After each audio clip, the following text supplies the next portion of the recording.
Since then, we have a great high priest who has passed through the heavens, Jesus, the Son of God.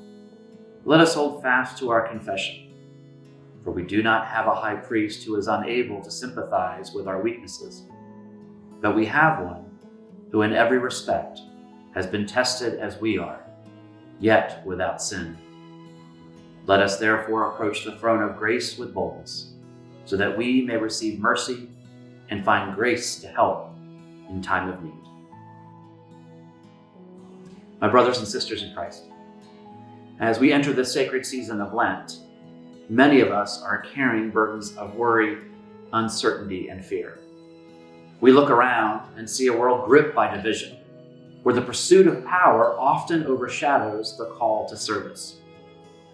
We witness people grasping for control, and in response, we may feel tempted to do the same. Fear often drives us to seek power and to cling tightly to what feels secure. But as we journey through Lent, I invite you to reflect on the story of Jesus' temptation in the wilderness. After 40 days of fasting, alone and vulnerable, Jesus is offered dominion over all the kingdoms of the world.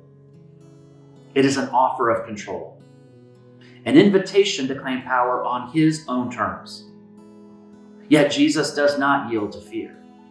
He does not grasp for authority, but instead pursues God's vision for a kingdom not built on dominance, but on love, justice, and service.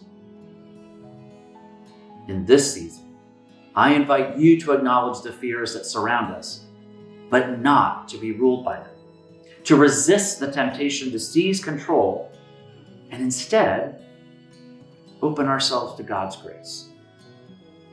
So I ask you, how do we respond when surrounded by a world consumed with power? What does it truly mean to trust in God? And how does that trust lead us into faithful action? My friends, Lent is not a time to berate ourselves, but to draw near to the mercy and love of God. May we use this season to take on practices that reflect Christ's love in the world, to serve, to listen, to build bridges instead of walls. And as we do, may we trust that God is at work, bringing about a kingdom not of fear, but of hope. Blessings to you all on this Lenten journey.